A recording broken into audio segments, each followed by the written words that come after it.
Hello everybody, welcome back to the channel. I hope you're doing well today. I'm gonna get straight into this video, to be honest with you, because I feel like self-reinvention has been such a big topic in the past couple of years all over social media. I think we often see leveling up and reinventing ourselves as a physical manifestation, getting the possessions you want, like the car, the house, like getting a partner that you absolutely adore, making money on your own terms, etc. And all of that is perfectly valid, but before you can even get to that point, you have to reinvent yourself up here. And that's kind of what I'm going to be talking about today. How I reinvented myself up here, changed my mindset, 6 things I did specifically in my life to gain the possessions that I want, but also manifest the kind of relationships that I want in my life. These are the 6 things that I would say have really brought great things into my life. So if you're interested in really leveling up, reinventing yourself, getting to that place where you're happy and you're attracting those great things into your life, then keep on watching. The first thing that I did when I decided I wanted to reinvent myself was be really clear with myself on what I wanted career-wise, relationship-wise, and lifestyle-wise. I have had a very clear vision of exactly what I want for a really long time. And I know, especially as young people, we change what we want to do all the time. We change what we like all the time. But if you can try and get to a point where you're really clear, and by the way, write this down because this is the way you're going to be telling, the universe, any kind of higher power that you believe in or feel, what exactly you want and what you're looking for from your life. And based on that, you will begin to attract it. The universe will begin working on it, on what you want. The first step to achieving your goals is literally visualizing them and being able to see them as a potential reality. And from that, I feel like 50% of the work's done because it's literally a case of just getting there. I think everybody does have an inkling about what they truly love doing and what they know would make them happy doing for the rest of their life. So I think even just like beginning to work out what that is a really helpful step, because when you have intention and when you have drive with that intention and you know what you're aiming for, it's so much easier. Often we, especially with uni, especially with the education system, and sometimes with our parents, some people feel obliged to go into certain professions because that's what their parents have told them to do and that's what they think is kind of like noble and correct. And a lot of people miss out on actually living in their purpose by doing this. And it's so important that you are honest with yourself and think to yourself, you know what, actually I don't think this career is for me. Say if you come out of uni and you've done a degree in something and you're like, actually this is not really what I want to do, that's okay. But you've got to be kind of like honest with yourself, trust what your body and heart is saying, and actually think to yourself, what do I really want? You've got to give yourself that tough love. And I think it's really important in this situation to not always really listen to other people's opinions or internalize other people's ideas of what you should do. You should be able to do the work to detect your own purpose and like what you truly want and what you truly want to see in your life at some point.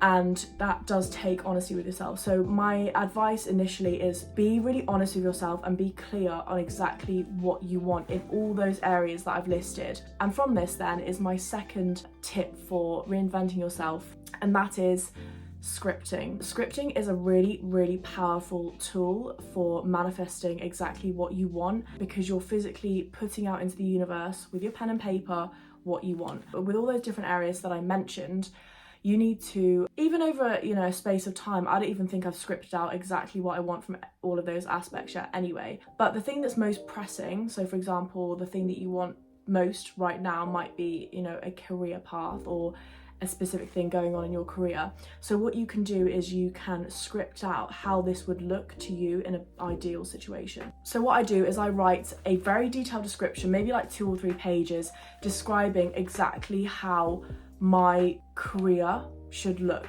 or how I want it to look, basically. So for example, for me, I would like to be able to make a full-time income, if not more, from my businesses and my social media presence and platform. Write down a very detailed description of how a day in the life would look for you if you were living in that dream life, and really visualize what that would look like. Write down really small details such as, in the morning I would get up, go to the gym, and I would listen to affirmations about money. I would put on this specific outfit. I would read this specific book.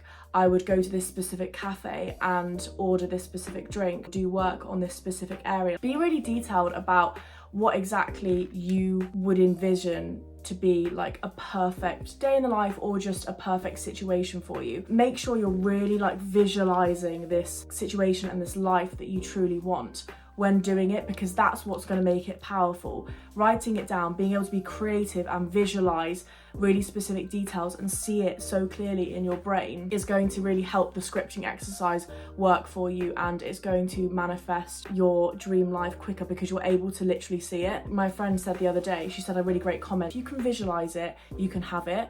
And I thought that was really powerful, and I think that really relates to this exercise. If you can visualize it and you can write it down, that is going to be so powerful, and it is such a powerful exercise for reinventing yourself, taking control of your life, and really leveling up in the way that you want. You don't even have to write it down necessarily. You could literally speak to yourself in the mirror. You could make a voice note.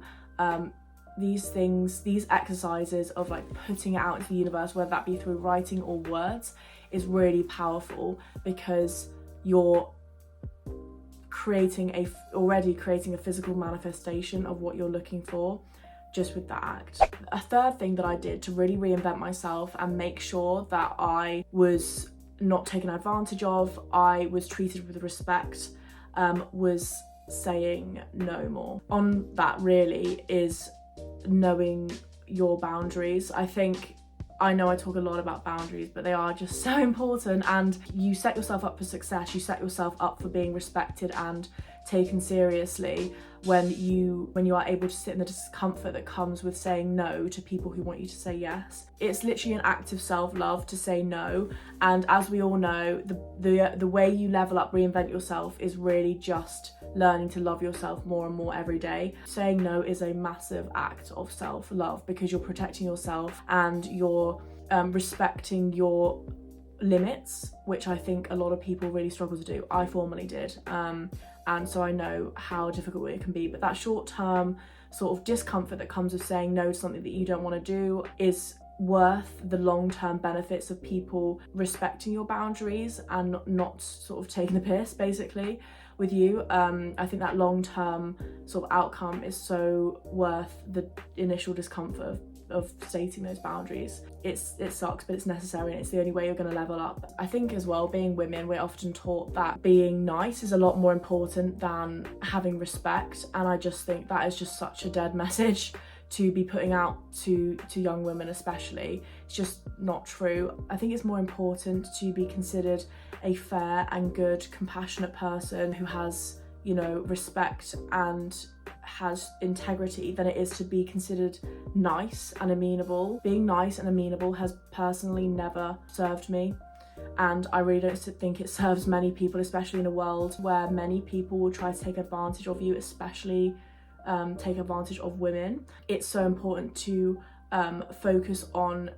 garnering integrity, compassion, respect and assertiveness within yourself than it is to be amenable, people-pleasing and acceptable. And I know that's the way I've leveled up, is by wanting to be authentic more than my desire to be nice and liked. I did that for 15 years and it got me absolutely nowhere. I know that the reason why I like myself so much and I trust myself so much and I like the light and dark in me is because I am authentic and I choose that over being liked, and it served me more than the former could ever have. The fourth thing I did to level up was change the way I thought about money. I have been watching so many podcasts recently of healing my relationship with money, and it's really served me well because I no longer see money as money.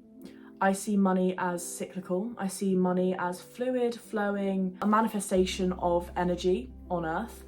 And I see it as love. And I think the more I've seen it as love, the more I've seen it as this energetic, flowing, cyclical thing, I no longer hold on to money tenaciously. It's really important to come to matters about money with abundance if you can. So many people have so many limiting beliefs and trauma around money, and I totally get that. This is not going to be me telling you that you can sort of think your way out of having money issues. That's not what I'm saying. It doesn't work like that. But if you are able to heal your relationship with money by watching podcasts on YouTube, by the way, I don't have the most authority on this, I've just been taking in the money gurus' points of view. Definitely, you know, type in like healing my relationship with money, money is love. Listening to money affirmations really helps, and seeing it as more of like an energetic thing that I can attract with the right mindset, rather than something that I'm constantly chasing. I did a video, my first video coming back to YouTube about a month or two ago. The title was I no longer chase, I now attract. That was about relationships, but I think the same applies for money. I think if you're able to switch the perspective over time to see money as something that you deserve, something that is constantly coming into your life, something that is there to serve you and help you and bring you love, money will likely come because you're not resisting anything. You need to let money flow. I just know that from my own personal experience, when I've held on to money like with so much concern and I'm just worried about losing money, I've found that because I'm not letting money flow and I'm like holding on to it for dear life, it unfortunately brings out this sort of lacking mentality, this lacking mindset in me that doesn't bode well for having sort of monetary abundance. In order to attract monetary abundance, you need to have like an abundant mindset. When you're like working on something you love, your passion is there, your entire heart is going into it, you're going to be putting yourself at the same level as the fluidity and the flow state of money. When you're in flow state and you're doing something you love creatively, you absolutely like are obsessed with whatever you're doing in the moment, you know, like working on a project or whatever, you're putting yourself at the same vibration as the fluidity of money. I think that's a really great start to bringing money into your life, and that's how I've started to draw in opportunities to make money. That's how I've started to build my wealth, because I started to change my relationship with money and start seeing money as love. Money is my friend. Money is there to support me and make me feel safe. I no longer like resist it by accident by holding on to it. The way I see money is like, I'm not losing money by spending money having fun with my friends. All I'm doing is exchanging my money for like a great experience with people that I love. You're just swapping out value. You're not ever losing value by spending money, because you're spending it, generally speaking. Obviously bills are a bit different, but even then I try and see bills as like, this is benefiting me in some way. It's investing in like, you know, my environment. For example, like the council tax is literally paying for like street lights so that I feel more safe at night, that kind of thing. I mean, even like my rent, I love my house. I love the fact that I have a roof over my head. I love the fact that I have a really cozy room. So I'm investing into my happiness when I enter my door at home and come through to my house, because I love it. So when you start seeing it like that, I think it really helps, because you're thinking to yourself like, okay, well, everything that I'm spending, it's helping me in some way, it's like benefiting me in some way. If you can try and look for all the ways that when you spend money, you're benefiting, it teaches your brain that money is love, money is your friend, money is there to serve you. Seeing it from that perspective has really helped me like level up, because it's meant that like my mentality of money is so much more positive. I don't sort of associate trauma or attach like negativity to it as much, and therefore naturally it kind of flows to me more, because it's attracting like with like. My positivity is attracting like abundance in monetary form. Healing your relationship with money is important, and I would definitely say that if you're looking for financial abundance, then healing your relationship with money, watching podcasts, watching TikToks, watching people, experts on this stuff is crucial.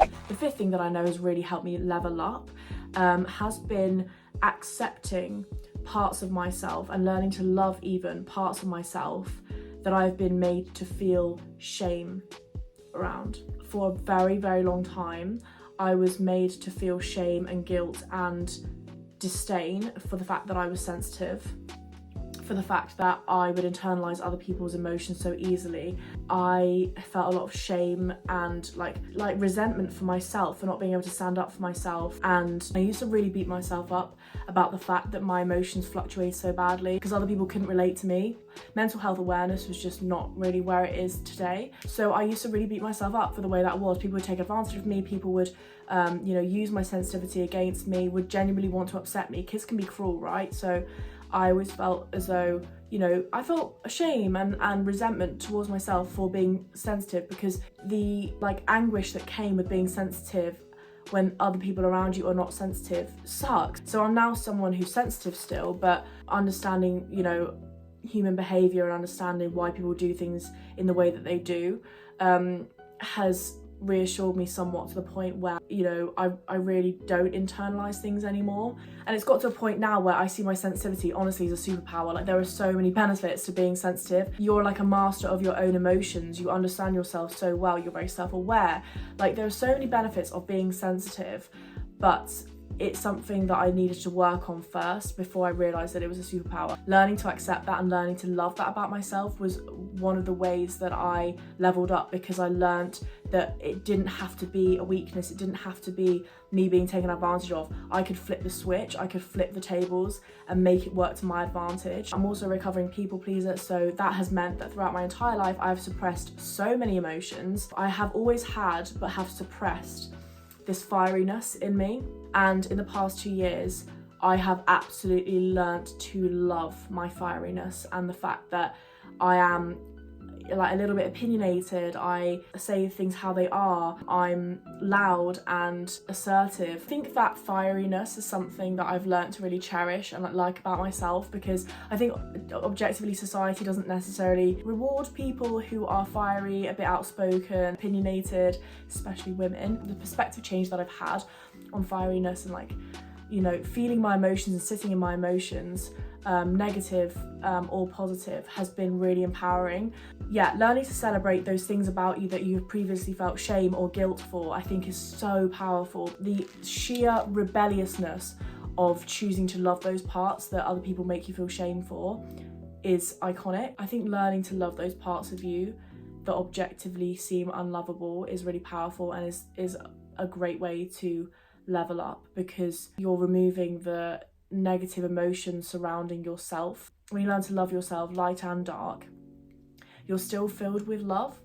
Like, you're still filled with mostly positive emotions, and that levels you up. That reinvents your life. That creates that sort of main character energy where you're just like, you know what, I'm being my authentic self, and that is incredible. My final thing that really helped me level up and reinvent myself was taking calculated risks. Every time I've taken a calculated risk, it has more often than not paid off 10 times better than I could really imagine. I've been in situations now where I've quit my job twice without having a job to go to, and I'm so grateful for myself for putting myself in that situation, because it's manifested me getting better, great career opportunities into my life. I'm now in a place where I'm very close to be able to make a full-time income on my formerly, I guess, side hustles, and that has come because I took the risk. Obviously not uncalculated. It's very reckless to take uncalculated, non-thought through risk, because you put yourself in, you know, a vulnerable position. But if you can say to yourself, I'm 50% comfortable or 60% comfortable with this risk, then take it. That's what makes life exciting. That's what builds your mettle and your resilience. I'm not talking about like sort of health and safety risk. I'm talking about maybe career risk, or investing in something which might be a bit risky, or standing up for yourself in a situation where you might get a lot of backlash. Anything like that, where you're taking a risk as to how people or things might react.